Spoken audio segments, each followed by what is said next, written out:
ಅದು ಮ್ಯಾಂಡೇಟ್ ಅಲ್ಲ. ಏನಂದ್ರೆ ದರ್ಶನ್ ಅಭಿಮಾನಿಗಳಿಗೆ ಅಯ್ಯೋ ನಮ್ಮ ಬಾಸ್ಗೆನ ಕೊಡಬೇಕು, ಆ ಖರ್ಚು ವೆಚ್ಚಕ್ಕೆ ನೀವು ಅಲ್ಲಿ ಹಾಕಬಹುದು, ಅವಶ್ಯಕತೆನೂ ಇಲ್ಲ. ಹಂಗಲ್ಲ ಪೀಟಿಗೆ ಹಾಕಿದ್ರೆ ಪೀಟಿಗೆ ಹಾಕೋದು ಹಾಕಳೆ, ನಿಮ್ ಯೋಗ್ಯತೆ ಅದು ಏನೂ ಮಾಡಕ್ಕಾಗಲ್ಲ. ಏನು ಮಾಡಿದ್ರು ಲಾಸ್ಟ್ಗೆ ಏನ ಟಿಪ್ಪಣಿನೇ ಬರೆಯೋದು, ಅಲ್ಲಿ ಯಾವನ ಬರ್ದಾನೆ ನಿಮ್ಮೆಲ್ಲ ಗೌರವ ಇತ್ತು. ನಾನು ಹೇಳ್ದೆ ನಂದೊಂದು ಇದು ಕೂಡ ಕೇರ್ ಮಾಡಲ್ಲ ನಾನು. ಓಕೆ, ಅಲ್ಲಿ ಏನನ್ನ ಬರ್ಕೊಂಡ್ ಸಾಯ್ಕಳಿ. ಓಕೆ, ಯಾಕಂದ್ರೆ ನಿಮ್ಮ ಕೆಲವರು ಯೋಗ್ಯತೆ ಅನ್ನೋದು ಅದೇನೆ. ಎರಡನೇದಾಗಿ ಅಲ್ಲಿ ಫ್ರೀಡಂ ಪಾರ್ಕ್ ಹತ್ರ ಏನಾದ್ರೂ ನ್ಯೂಸೆನ್ಸ್ ಮಾಡೋದು, ಕುಡಿಯೋದು, ಗಲಾಟೆ ಮಾಡಿದ್ರೆ ಪೊಲೀಸವ್ರಿಗೆ ಮುಂಚೆನೆ ಹೇಳಿದೀನಿ, ಲಾಠಿ ನುಣ್ಣಗ್ ಬಾರಿಸಿ ಅಂತ. ಹಂಗಾಗಿ ಪ್ಲೀಸ್ ಡೋಂಟ್ ಮೈಂಡ್.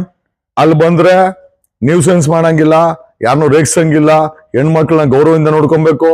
ಆಮೇಲೆ ಅದು ಪ್ರೊಟೆಸ್ಟು, ನಿಮ್ಮ ತೀಟೆ ತಿಸ್ಕೊಳ್ಳೋ ಸಮಯ ಅಲ್ಲ. ಹಾಗಾಗಿ ಇದು ನಿಮ್ಮ ಮಾಹಿತಿಗಾಗಿ. Thank you, voice of Karnataka.